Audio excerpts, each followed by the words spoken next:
Nagyon nagy szeretettel köszöntjük a kedves nézőket, Önök VNTV-t, Ivanatura televíziót láthatnak, és más hangszeretettársalgás adás sorozatunkban Nagy György Ágnest köszöntöm nagyon nagy tisztelettel és szeretettel a stúdióba.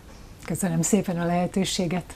Ágnest egy nagyon különleges személyiségnek tartom személy szerint is, mert egy nagyon finom művészlélek, aki egyébként szobrász művésznő, és mindezen túl a tudatfejlődésén keresztül energiaérzékelő, életút tanácsadó, hogyha jól fogalmazom meg ezeket, és szerintem nagyon izgalmas az az út, amit ő bejár, és én, ha megengeded nekem, Ági, beszélgessünk majd közben természetesen, hogy te mivel foglalkozol, de hogy mi az, amitől egy sűrű anyagból, egy anyagnak a megformálása, az anyaggal való kreatív bánásmód teremtésből a finomabb energetikai világok felé sodródtál. Igen, hát szerintem ez egy nagyon-nagyon jó kérdés. Tehát én eredetileg bölcsészkaron végeztem a Szegedi Egyetemen nyelvszakon, utána kikerültem Amerikába, és ott szobrászatot tanultam, ez lett a második diplomám. De ott már volt bennem egy kételj, hogy igazán ez lesz az én utam, de valahogy az élet úgy hozta, hogy na, csináld ezt. És ugye igen, valóban a szobrászat az egy nagyon-nagyon anyagorientált, nagyon technikaorientált dolog, és az egész szobrász pályafutásom alatt bennem volt az az érzés, hogy biztos, hogy ez az. Nagyon-nagyon szerettem csinálni, de mindig ott volt bennem egy érzés, hogy lehet, hogy nem ez az. Mert mindig úgy éreztem, hogy én egy végtelenül könnyed, légies személyiség vagyok, és hogy ehhez valahogy nem passzol ez a nehéz anyag. És akkor ugye itt jött be az ego csapdája, mert nagyon jól ment nekem ez a szobrászat, és nagyon sikeres voltam, ugye Amerikában éltem, ott is tanítottam már szobrászatot, utána Belgiumban, Képzőművészeti Akadémián, mint tanszékvezető, szobrász tanár voltam sok-sok évig. De az egészségem az mindig jelzett, hogy itt valami nem stimmel. Úgyhogy aztán ez indított el engem egy teljesen más úton, ami egy nagyon hosszú út volt, és nagyon-nagyon sok érdekes dolog volt benne, és amikor bejött a Covid, akkor online kellett szobrászatot tanítani, és akkor az volt az a pont, amikor azt mondtam, hogy na, ez azért mégiscsak túlzás, ez nem lehet, és hogy akkor most fogom meghúzni a vonalat, és azt a pályafutásomat lezárom, és abba megyek 100%-ig bele, ami már azelőtt kezdett kialakulni bennem. Mi az, ami felé nyitottál? Hát igazából már nyitott voltam felé a dolog felé azelőtt is. Mindenképpen az önismeret. Ugye nagyon sokat foglalkoztam meditációval, önismereti dolgokkal, de főleg azért, hogy a saját egészségem, a saját lelkületem valahogy kényelmesebben érezze magát. És aztán ez elvezetett engem egy olyan mértékű belső csendhez, amiben viszont megnyílt valami más. Úgyhogy ennek ez volt az útja, és aztán egyre érdekesebb helyekre jutottam el ebben. Hadd boncolgassalak téged, mert szerintem aki egy ilyen művészlélek, annak az a nagy csodája, hogy állandóan egyfajta kreatív teremtő energiában van. Állandó flowban kell lenni, térben kell lenned, gondolom, különleges látásnak, érzékelésnek kell már jelen lenni ahhoz, jelen kell lenned, gondolom, amikor alkotsz, és ugye akik alkotnak, lehet, hogy nem mindenki van így, de akik elmesélik ezt, hogy alkotás közben nagyon csodálatos állapotban vannak a művészek. az már egy következő lépcsőfok, amikor te ezt átadod, ezt a tudást valakinek, és megtanítasz szobrászkodni valakit, de gyakorlatilag te az életed egy nagyon nagy részét abban a fajta kreatív, intelligens erőtérben, energiatérben töltötted már, ami maga a teremtő ereje. És hogy mégis az élet azt mondta, hogy jó, most egy kicsit az anyagot tegyük félre, foglalkozz egy kicsit a testeddel, és mesélj arról valamit nekünk, Ági, ha lehet, hogy meg tudod fogalmazni ezt, hogy amikor a tested vált az alapanyaggá, a lelked vált a művésznő alapanyagává, akkor ott mik történtek, milyen világok nyíltak meg, milyen tudásra tettél szert? Imádom ezeket a kérdéseket, annyira lényegre törőek, és nagyon rátapintanak a lényegre. Az nagyon tetszett, hogy mondtad, hogy egy térben voltam. Tehát ugye a szobrászatnak a térbelisége, a térszerűsége az valóban nagyon jelen volt mindig, és az egy nagyon másfajta hozzáállás a dolgokhoz, mint hogyha mindent csak anyagba tömörítünk, de ugyanakkor a szobrászat nagyon anyagcentrikus. Viszont ugye, mint művész, nem lehet úgy alkotni, hogy az ember nem érzi azt, amit csinál. Tehát lehet gondolkozni a technikákon, hogy ez most vasból legyen, vagy betonból, vagy bármelyik anyagból, de hogy mi az, ami benne van, és mi az, amit kisugároz, azt nem lehet csak akkor, hogyha az ember érzékel. Tehát már itt megvolt nyilván ez az érzékelés, és meg kell, hogy mondjam, hogyha még egy picit visszaugrunk az időben, tehát amikor én kikerültem Amerikába, az volt 1990-ben, én előtte bölcsészkart végeztem, tehát egy ilyen bölcsész tanuló agy voltam. Nekem a legnehezebb dolog talán az átállás volt, amikor én teljesen önállóan elhatároztam, hogy már pedig én művészeteket fogok tanulni, és akkor, hogy kell kilépni abból hát mondjuk lehet, hogy túlzás, de a magolós létből, hogy ennyi könyvet olvass el, vizsgázz le, és akkor ezen túl vagy. Tehát hogy kell ebből kilépni, és átmenni egy alkotó tevékenységbe. Tehát itt már volt egy nagyon nagy váltás.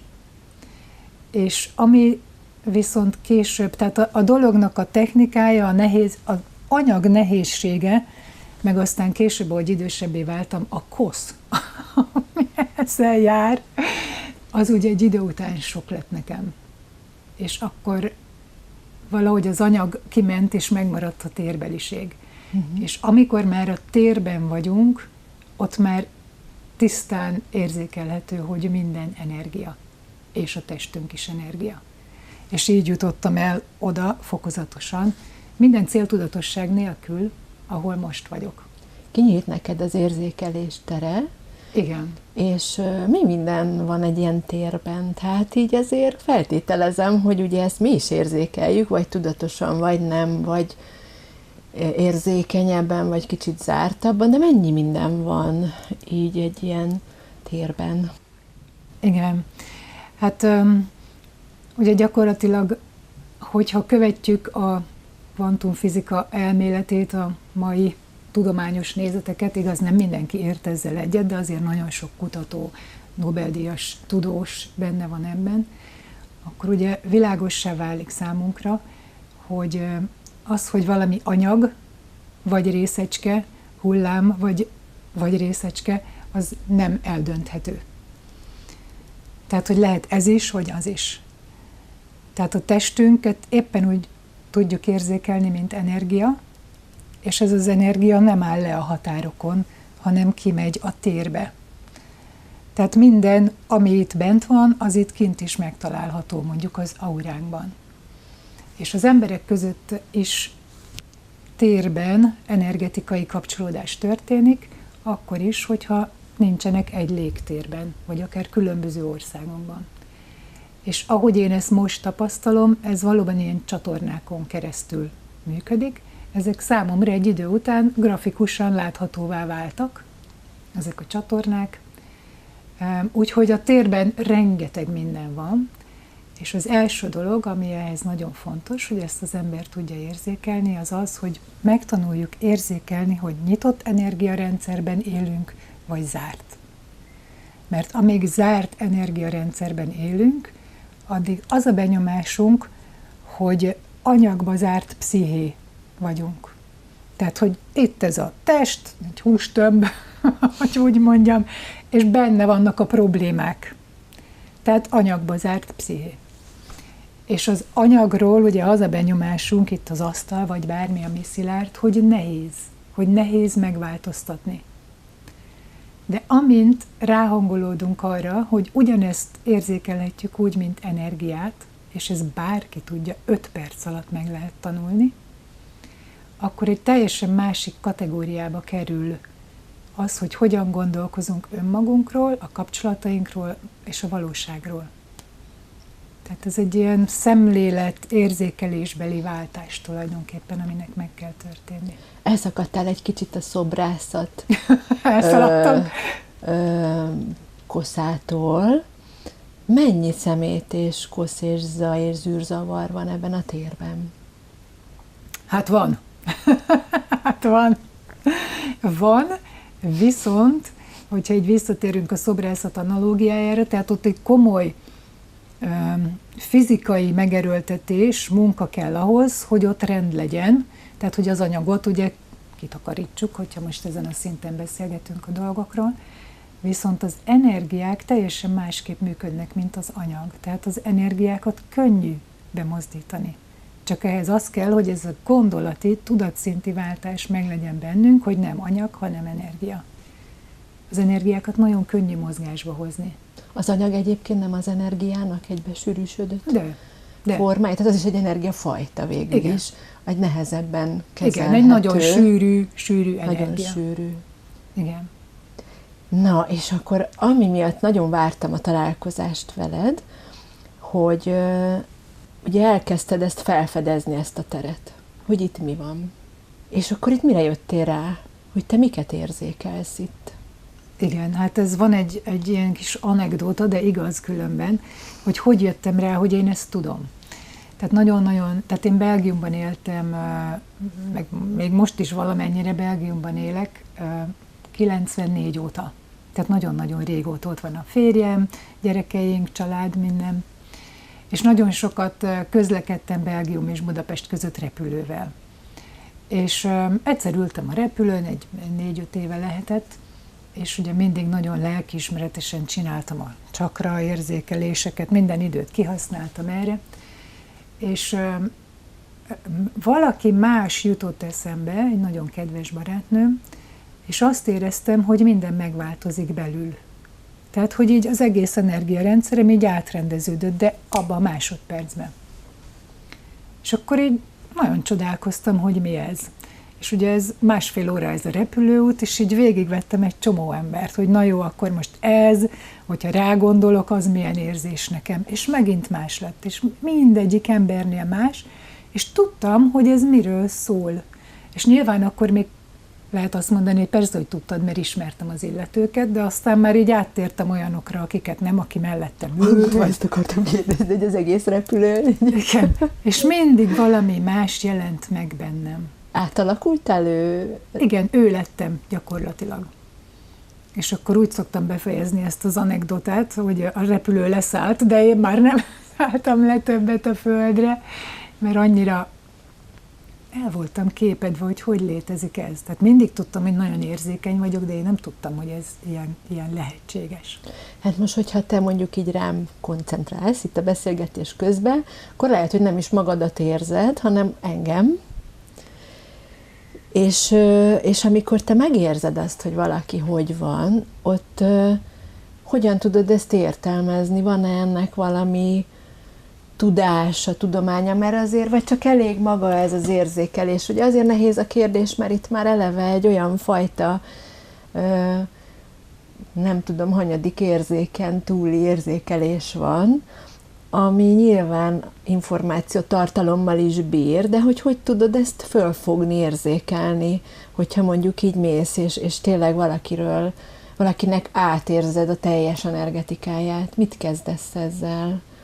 Igen, tehát nekem 2 létállapotom van. Az egyik a normál, amikor csak így beszélgetünk, és egyáltalán nem koncentrálok ezekre a dolgokra. A másik pedig, amikor érzékelek. És ezt mindig egyedül szoktam csinálni. Tehát nem szükséges az, hogy te ott legyél ahhoz, hogy én téged érzékeljelek, csak a nevedet kell tudjam. Tehát valamilyen szinten össze kell kapcsolódva legyünk, ehhez elég a név, szoktam kérni egy fényképet is, például nagyon-nagyon sok Kovács János van, tehát hogy azért tudjam, hogy most ja, akkor... beívod a rendszerbe, és igen, akkor bejön a az rendszerbe. összes. Talán milyen nem, még nem volt dolgom, de tehát ez nekem mindig egy ilyen nagyon-nagyon bensőséges, nagyon csöndes belső folyamat, ez az érzékelés. Nyilván tudom így is, csak nem szoktam, mert egyrészt zavaró lehet valaki másnak a számára, másrészt talán akkor túl színezett az információ. Tehát amikor én egyedül vagyok ezekkel a dolgokkal, akkor ott teljes tisztaság van, tehát az én egómból, az én gondolataimból, a személyiségemből gyakorlatilag nincs jelen semmi, és ez az, amit úgy szoktak nevezni, hogy csatorna. Én nagyon nem szeretem valami miatt ezt a szót, olyan személytelennek tűnik, de valóban nem az a lényeg, hogy Nagy György Ági kicsoda, hanem az, hogy olyan, mint egy mobiltelefon. Tehát, hogyha be van kapcsolva, és van adás, akkor az fogja. Ha nincs, akkor nem. Tehát, hogy hogyan tudom értelmezni az információt. Tehát, amikor ez elkezdődött, hogy így rájöttem, hogy tudok érzékelni, akkor azért nagyon belebújtam ennek a szakirodalmába. Tehát nagyon-nagyon érdekelt engem, hogy akkor hogyan lehet azt tudni valóban, hogy ez mit jelent. És én nagyon kevéssé fordulok az ezotéria felé, tehát az ezotéria, mint olyan, a New Age engem nem vonzott soha, viszont nagyon sok olyan dolog van, ami nem megy bele ebbe amit én úgy hívok, hogy egy kicsit egy halvány lila köd állapotba, de mégis nagyon tisztán és világosan leírja ezeket a jelenségeket, amit szabad szemmel nem látunk. Tehát nagyon elkezdtem tanulmányozni a csakrák jelentését, mert ugye én általában csakrákon keresztül érzékeltem először, és az aura rétegeknek a minőségét, hogy néz ki, milyen érzetű kell, hogy legyen, mi található ott, tehát ezekbe így nagyon belementem, és nekem a legnagyobb tanítóm, ugye magyar tanítókkal nem nagyon voltam kapcsolatban, mert nem itt éltem, meg úgy személyesen nem is nagyon találkoztam senkivel, de Barbara Brennan, nem tudom, ismerőse neked a neve, ő a NASA-nál volt tudós, atmoszférikus jelenségeket tanulmányozott a kozmoszban, de mindig is látó volt, tehát mindig is látta az aurákat, különböző jelenségeket emberekben és emberek körül, és aztán pszichológus lett, tehát így nagyon belement a lélek tanba, és ő írt fantasztikus könyveket, eszméletlen részletességgel elmagyarázva mindent. Na hát én ezeket a könyveket fölfaltam, meg még a mai napig, és nagyon-nagyon sokat gyakoroltam. Ugyanis amikor már emberek fordulnak hozzád, nem lehet csak úgy blöffölni, mert nagyon nagy súlya van ezeknek a dolgoknak. Tehát amit valaki kimond, biztos te is voltál már látnók, jó, stb. Amit valaki kimond, az vagy igaz, vagy nem, de annak alapján kezdünk teremteni. És szerintem ez egy nagyon komoly etikai kérdés. Mert nem lehet fölruházni senkit olyan információval, amivel nem tud mit kezdeni. És akkor, hogy ezt elkerüljem, ezért, tehát ahogy én dolgozom egyénileg emberekkel, ugye az érzékelés alapján kezdünk utána egy foglalkozás sorozatba. Tehát én nem akarok senkit otthagyni egy vagon információval, hogy ilyen vagy ez van, stb., mert én szerintem az etikátlan. Tehát mit kezd vele? Jó, hogyha egy fejlett, önismeretileg fejlett valaki, akkor az más. De különben, úgyhogy nekem ez nagyon fontos, hogy ne hagyjunk ott senkit. Legalábbis én ezt szeretném mindenképpen. Mi mindenre lehet ilyenkor rálátni, és mi az, amin lehet változtatni? Hát nagyon sok mindenre lehet rálátni, és ez a képesség nálam is ugye egyre jobban mélyül, tágul, Tehát először így a csakráimon keresztül érzékeltem másokat, utána az aurákra kezdtem fókuszálni, aztán elkezdtem már így hallani dolgokat, vagy kérek egy képet, egy vizuális képet, amiben általában a jövőre vonatkozó dolgokat így képekben szoktam, de ez mindig fokozatosan alakult ki. Nagyon sokat meg lehet arról állapítani, hogy milyen energetikában él valaki. Tehát nagyon sok embernél azt tapasztalom, hogy az energiarendszere gyakorlatilag zárt. És az azt jelenti, azt úgy lehet érzékelni, hogy minden be van húzva. Olyan, minthogyha lenne egy rugó, egy ilyen rugórendszer itt középen, ami mindent magához rántana, vagy talán egy mágnes. Ez még egy jobb analógia. És ugye van a testünkben egy központi energiatengely, nagyon sokféleképpen nevezi sokféle tradíció, ugye a jogában, hindu hozzáállásban, mindenhol más a neve, úgyhogy én ezt csak így redukáltam nagyon póriasan központi energiatengely, és hogyha ezen nem tudnak áramlani alulról és fölülről az energiák, akkor elakad a rendszer. Tehát ez mondjuk az első, ami föltűnik valakinél. Ezen mindenképpen lehet változtatni, erre valók például a tanfolyamok, amiket tartok, energiatanfolyamok, nagyon-nagyon izgalmas, és bárki számára elsajátítható. Tehát ezek a dolgok könnyűek, ez nem nehéz ezt megtanulni. Nagyon sok mindent meg lehet állapítani arról, hogy miért nem működik valami valakinél, ugye hol van az elakadás, ahogy ezt így mondani szokták manapság, ez rögtön világossá válik.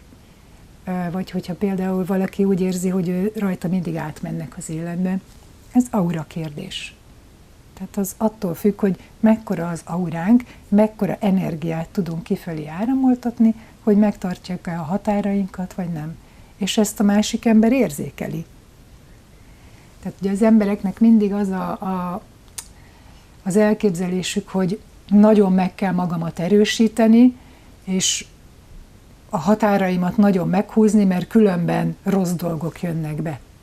Csak ezzel az a nagy probléma, hogy ha ennyire meghúzzuk a határainkat, akkor a jó se jön be, mert zárt a rendszer.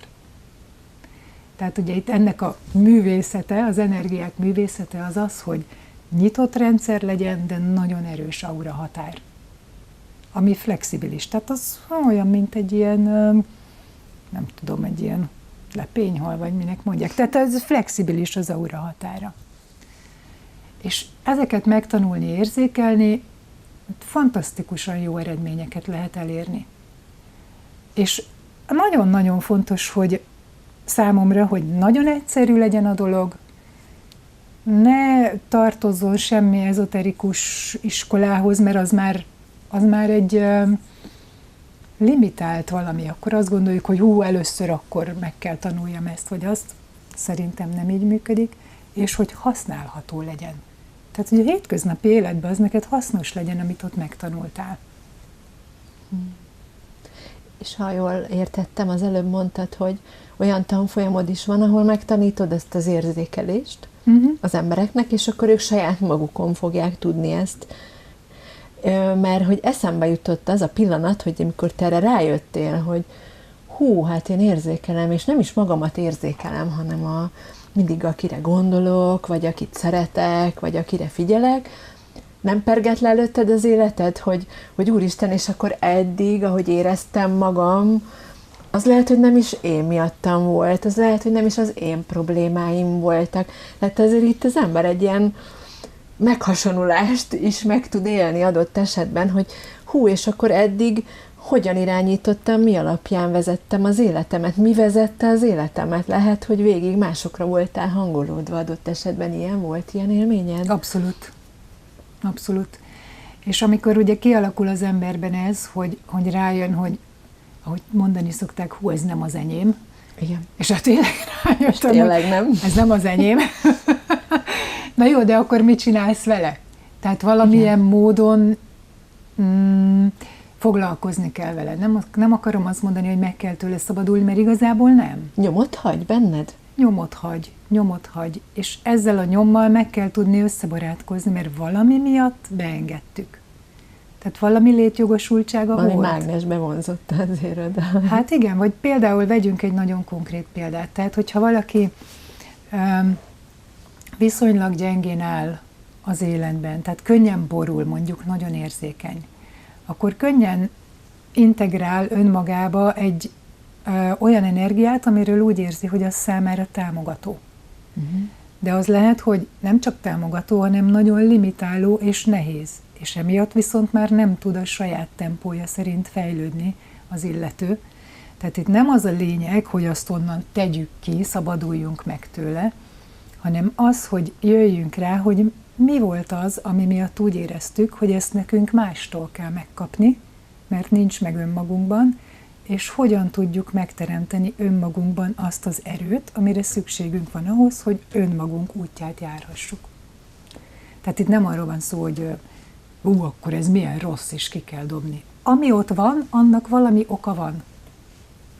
De megváltoztatni mondjuk lehet, hogy érdemes. Hangolni, igen, hangolni mindenképpen. Hova juthat el az ember egy ilyen folyamat végén? Van-e vége egyáltalán? Lehet ezt így mondani? Hát igen. Hiszen ugye egy energiaáramlásról az élet maga egy folyamatos élő így mozgás van. És áramlás, de neked mi erről a meglátásod, meg tapasztalásod? Talán azt mondanám ezzel kapcsolatban először, hogy ahogy így az évek során tapasztalom, a legtöbb embernek az a problémája, hogy nem tud kapcsolódni. Nem tud kapcsolódni önmagához, nem tud kapcsolódni másokhoz, a világhoz. Tehát egy bizonyos szintről él, ez általában ugye a mentális szint, és ennyi. Amikor tehát a mentális szintről csak mentálisan tudunk kapcsolódni. Amikor elkezdjük megérezni a saját energetikánkat, ami mondom nem egy nehéz dolog, akkor teljesen másfajta kapcsolatot alakítunk ki önmagunkkal. És rájövünk, hogy ezek a dolgok alakíthatók a tudatunk segítségével. Tehát, hogy ezeket az energiákat meg lehet nyitni. Nagyon könnyű, lehet, hogy hülyén fog hangzani, de betankolni fényt fölülről, mert az ott van. Csak amíg nem vagyunk rá nyitva, addig nincs ott. Tehát amint megnyitjuk az energiarendszerünket, akkor ott van. Úgyhogy ilyen szempontból nagyon-nagyon-nagyon sokat lehet elérni, és ami nekem az egyik legfontosabb dolog, és ezt mindenkinek el is mondom a tanfolyamokon is, hogy nem arról van szó az életben, tehát az élet nem arról szól, hogy oldjuk meg a problémáinkat, hanem arról, hogy tapasztaljunk, és hogy élvezzük a folyamatokat. Nem tűnik mindig élvezhetőnek, de hogyha tanulunk belőle, akkor egy idő után úgy látjuk, hogy jó, de rossz volt az, de azért utólag nézve nem is volt az olyan rossz. Csak nehéz lehet. Lehet, hogy abban a szakaszban nagyon nehéz, igen. De ugye hát ez a fejlődésnek az útja, tehát azért valamit nyilván bele kell tegyünk, vagy nehézségeken át kell menjünk ahhoz, hogy valóban haladjunk. Viszont attól kezdve, hogy az ember igazán kapcsolódik önmagához, attól kezdve, hogy úgy mondjam, nincs egyedül. Rengeteg támaszunk van, amiről nem tudunk energetikailag, és onnantól kezdve viszont tényleg sokkal könnyebb az élet. Amikor azt mondod, hogy én bekérek egy képet, vagy bekérek valami információt, akkor kivel beszélgetsz? Hát igen, ez is egy jó kérdés. Hogyha 5 évvel ezelőtt kérdezted volna, akkor fogalmam se lett volna. Vagy biztos nem azt mondanám, amit most. Én úgy érzem, hogy nagyon-nagyon sok energia van mindenki körül, ami nem csak az ő energiája, hanem az úgynevezett szellemi vezetőké, vagy szellemi segítőké. Velük abszolút kapcsolatba lehet lépni, erről is van egy tanfolyam különben, majd elmondom, hogy vannak ezek a tanfolyamok fölépítve, mert az nagyon-nagyon izgalmas. Tehát ezt is meg lehet tanulni. És hogy ők kicsodák, ez egy érdekes kérdés, hogy egyáltalán a felsőbb énünk az mi, hogy lehet hozzá kapcsolódni, és ezek a szellemi vezetők kicsodák, és hogy lehet hozzájuk kapcsolódni. Tehát akinek ez így szemléletileg nagyon nem fér bele, hogy szellemi vezetők, felsőbbén, az tekinthet erre az egész dologra úgy, hogy az ő sokkal nagyobb tudata. Tehát nyilván ezt mindenki érzi, hogy azért a Földön a hétköznapi életünkben borzasztó limitáltak vagyunk. Tehát nagyon limitált forrásból élünk. Ugyanazokat a dolgokat működtetjük, csináljuk egyfolytában. Tehát minél jobban megnyitjuk magunkat, akkor is, hogyha nem akarunk a spirituális szférába belemenni, minél jobban megnyitjuk az energiáinkat, annál több dolgot tudunk érzékelni, és annál nagyobb kapacitásainkhoz férünk hozzá. Tehát ez egyfajta megfogalmazása ennek a dolognak. Na most nem tudom, hogy te ide költöztél Magyarországra végül is, meghoztad ezt a döntést, hol vannak a tanfolyamaid, vagy Belgiumban vannak, vagy hol, hogy nem. Van? Mi történt itt ezen a téren, amikor a térben mozdulnod kellett? Igen, tehát volt egy hívás, ami nagyon konkrét dolgokban fejezte ki magát. Ez volt egy 5 éve körülbelül az életemben, hogy haza akarok menni. Azelőtt is nagyon gyakran jöttem, ugye édesanyámhoz, gyerekeink is tudnak magyarul is, annak ellenére, hogy a férjem az ő belga, férjem is tud magyarul, úgyhogy nagyon ügyesek. Tehát jöttünk sokszor, de valami azt mondta nekem, hogy ahhoz, hogy én új utat kezdhessek, haza kell menjek. Tehát előbb haza kell menjek. És nekem eddig is egy nagyon érdekes életutam volt, tehát nem volt egy teljesen egyenes vonalú dolog. Én éltem 1 évig egy kis faluban, 5 és 6 éves korom között, egy idős néninél, ő vigyázott rám, és ő egy katolikus templomnak a templom szolgája volt, hogy így mondjam, egy osztrák néni, egy csodálatos lény. Tehát nekem valahogy az a lét, ami ott volt, az volt a feltétel nélküli szeretet és tiszta lét az életemben. Tehát én valami olyat akartam. Én nem Budapestre akartam hazajönni, hanem egy olyan érzéshez. És eldöntöttem, hogy hát kell keresni egy házat itthon. Egy ilyen vályogházat. Egy olyan házat, mint ami az volt, ahol akkor éltem. Hogy ahhoz az életérzéshez tudjak visszatérni. Mert nekem az volt a Magyarországom, valamint ugye édesapám, ő természetfotós volt, nagyon-nagyon sokat voltunk a Tiszánál, tehát ez a nagyon földelt, nagyon egyszerű lét, ez engem nagyon vonzott. És találtunk egy ilyen házat. És meg is vettük. És azóta is megvan ez a ház, ebből lett a Látástitkai Központ, ugye az én programjaimat úgy hívják, hogy a Látástitkai. És hát most félidőben ott lakom, ebben a házban, félidőben Belgiumban, meg hát Budapesten is. A tanfolyamok Budapesten is szoktak lenni, vagy elvonulás formájában. Itt Kötcsén van ez a ház, a Látástitkai Központban. Meg most már próbálom így Magyarországon kiterjeszteni, hogy különböző városokban is tartsak, mert hát nem mindenkinek egyértelmű följönni Pestre. Magyarul tartasz egyelőre tanfolyamokat, ugye? Magyarul, de tartottam hollandul is, tehát van, hogy Belgiumból is, Hollandiából is jönnek, tartottam angolul, tehát nekem ugye a nyelv az nem probléma.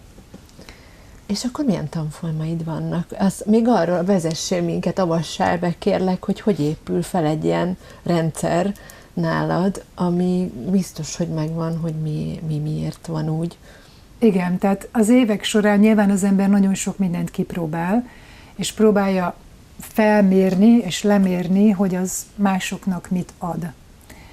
Tehát az mostanra alakult ki bennem egy nagyon pontos elképzelés arról, hogy szeretném fölépíteni ezt a dolgot.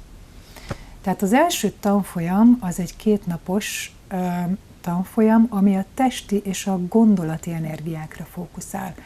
És ez az alcíme, hogy a Földön járó energiatanfolyam. Tehát ez kifejezetten arról szól, hogy tanuld meg, hogy hogyan tudod jobban megnyitni az energiarendszeredet, hogyan tudsz jobban kapcsolódni saját magadhoz, másokhoz. Nagyon fontos, hogyan hatnak rád a negatív és pozitív energiák, másoké vagy a sajátodé. Ezeket mind meg lehet érzékelni. Ugye az egész azon alapul, hogy ne gondolkozzunk róla, hanem érzékeljük. Tehát ez egy 2 napos tanfolyam, ez mindig Budapesten szokott lenni, meg most lesz majd Hódmezővásárhelyen is ősszel. És akkor ezután következik egy egynapos tanfolyam, ami most új lesz, a kapcsolati érzékelés. És ez arról szól, hogy érezd meg, hogy a te családtagjaid, ismerőseid, barátaid hogy hatnak rád energetikailag. Ezt akkor is lehet, hogyha ők nincsenek ott. Tehát ezt egy nap alatt simán el lehet jutni arra a szintre, hogy ez valósággá válik valaki számára, hogy tényleg így hatnak rám. Vagy ezeken a szálakon rángatnak engem.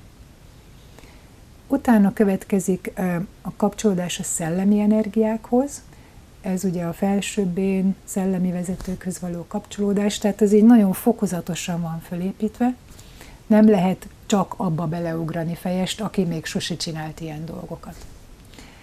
Az is egy 2 napos, de azt elvonulás formájában szoktam tartani Köcsén, a Látástitkai Központban.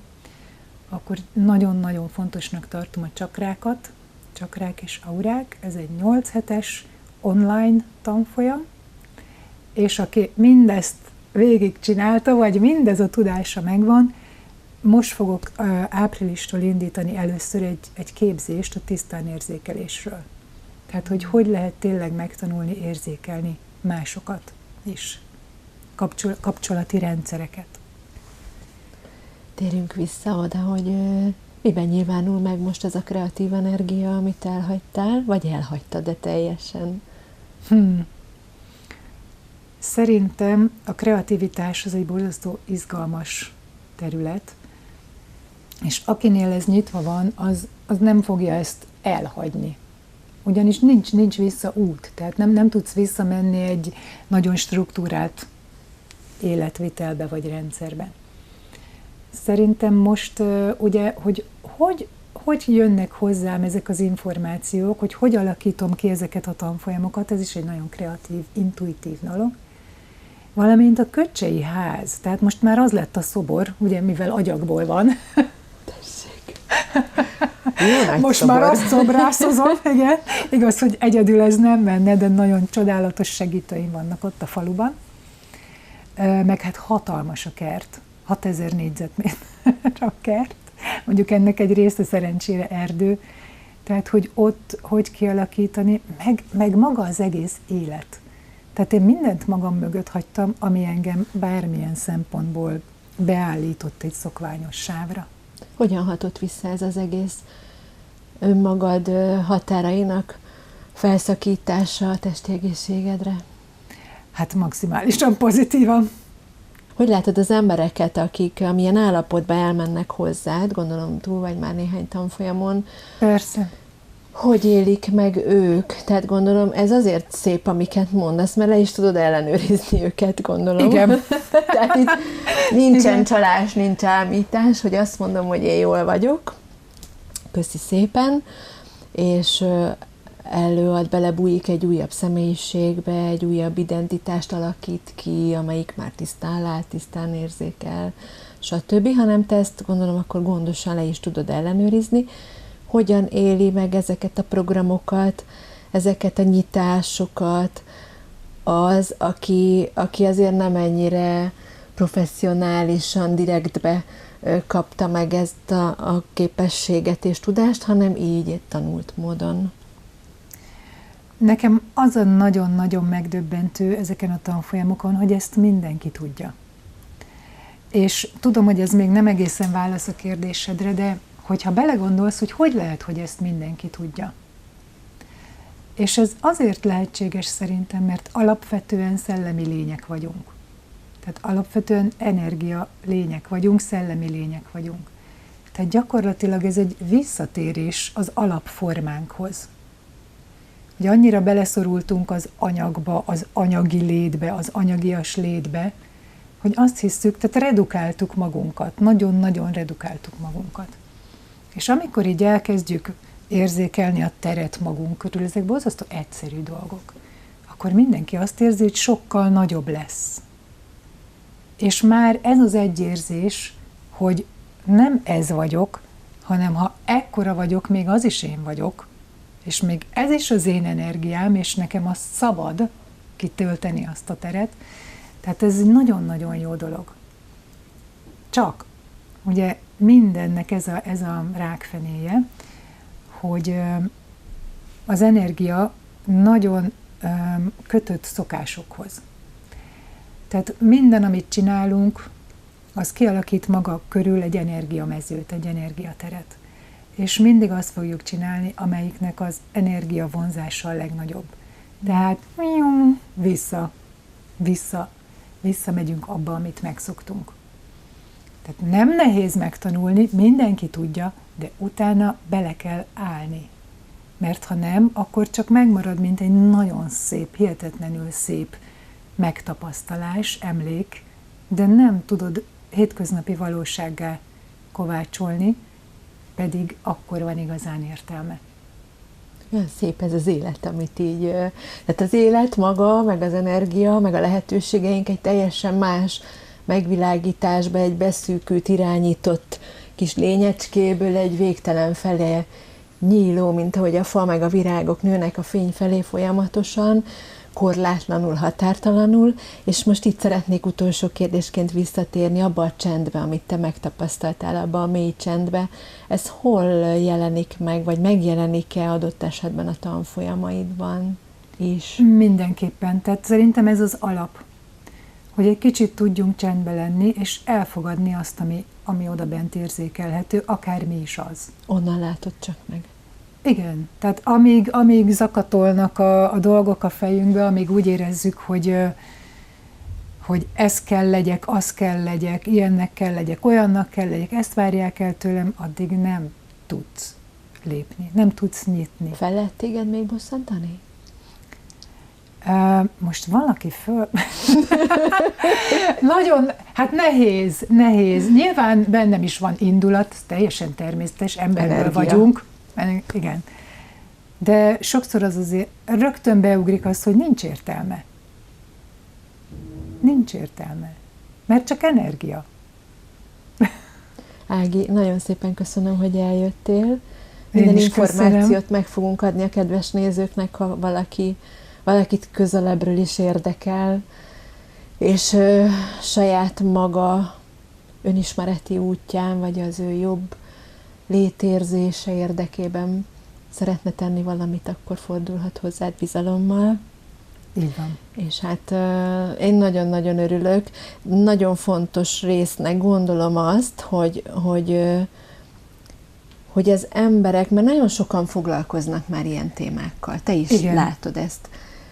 Nagyon sokan nem is feltétlenül jutnak A-ból B-be, ilyen is rengeteg van, illetve nagyon sokan megnyílnak olyan dolgok irányába, amit nem biztos, hogy utána szerencsés módon tudnak kezelni. Nem biztos, hogy jól felismerik azt, hogy na most ez itt én vagyok, feloldják bátran mondjuk a határaikat, és nem biztos, hogy olyan dolgok jönnek be, vagy tehát ehhez úgymond további biztos útmutatásokra van szükség. Igen, én is ezt gondolom. Rendben van, hogy én kinyitom a szívemet, a lelkemet, ide világ, ide élet, ide univerzum, éljünk 100%-kal, legyünk teljesek, és akkor utána, amikor ebben az állapotban olyan dolgok történnek velünk, amikben még jobban elveszünk, akkor bizony elkél az a segítség, aki meg tudja mondani azt, hogy mi van veled. Most gondolok egy helyzet, egy állapot, konkrét egy helyzet. Feltérképezésre, igen, egy konkrét diagnózisra hívjuk így, ami nem feltétlenül rossz dolog, viszont jelentős mértékben megnövelheti a veszélyeket is, megnövelheti azoknak a dolgoknak a belénk befogadását, amik adott esetben még nagyobb diszharmóniát okoznak, vagy még nagyobb káoszt okozhatnak az életünkben, amit aztán kisugárzunk és teremtjük a környezetre ráterhelve. Tehát nagyon-nagyon jó kis pont vagy ebben az egész rendszerben, egy nagyon fontos állomás lehet, amelyik utána lehet, hogy rak egy kis rendet, egy kis helyreigazítást, és akkor utána minden a helyére kerül. Nem tudom, ezt jól látom-e? Még ha visszatérhetnék egy pillanatra arra, amit az előbb mondtál, ugye a fa analógiája, meg a virág. Igen. Pontosan azért, mert nem elég valóban ugye megnyitni magunkat az univerzum felé, ez az, amit én halványlilakködnek nevezek. Tehát a fa is földelt, a fa kapcsolódik a földhöz mély gyökerekkel, viszont a fényből is kap energiát. Tehát, hogy mind a kettő szükséges. Nagyon sokszor azt látom olyan emberek energiájában, akik nagyon ezotériával foglalkoznak, hogy semmi földelés.